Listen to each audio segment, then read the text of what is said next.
5 মে 2013 ধর্মীয় বিষয়ে 13 দফা দাবিতে শাপলা চত্বরে হেফাজতে ইসলামীর লং মার্চ ও সমাবেশ কর্মসূচি। আসলে আমরা যে শাপলা চত্বরে অবস্থান নিয়েছিলাম এটা আমাদের নাগরিক অধিকার ছিল। গণতান্ত্রিক দেশে আন্দোলনের অধিকার তো সবার আছে এবং সবকিছু নিয়ে তারা আন্দোলন করতে পারবে যতক্ষণ না অন্যের ক্ষতি হয়।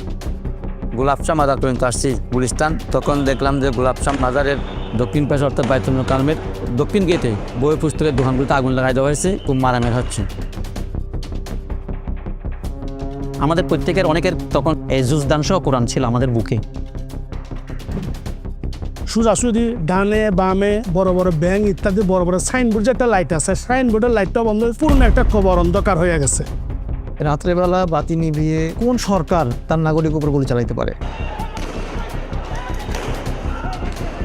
যখন চতুর্দিকে হামলা, তখন ওই মুহূর্তে আমাদের স্টেজের সামনে 5টা লাশ ছিল।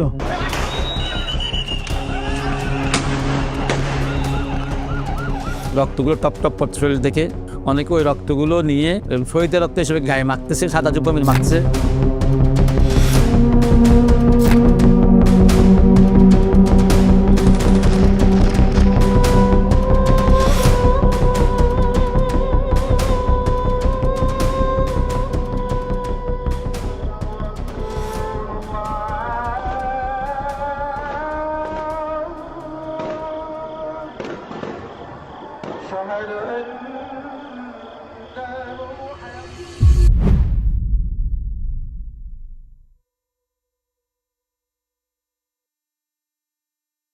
রাষ্ট্রযন্ত্র কিভাবে জঙ্গি ফ্রেমিং করে আমাদের কাছে উপস্থাপন করেছে সেই সব ইতিহাসও আমাদের জানা।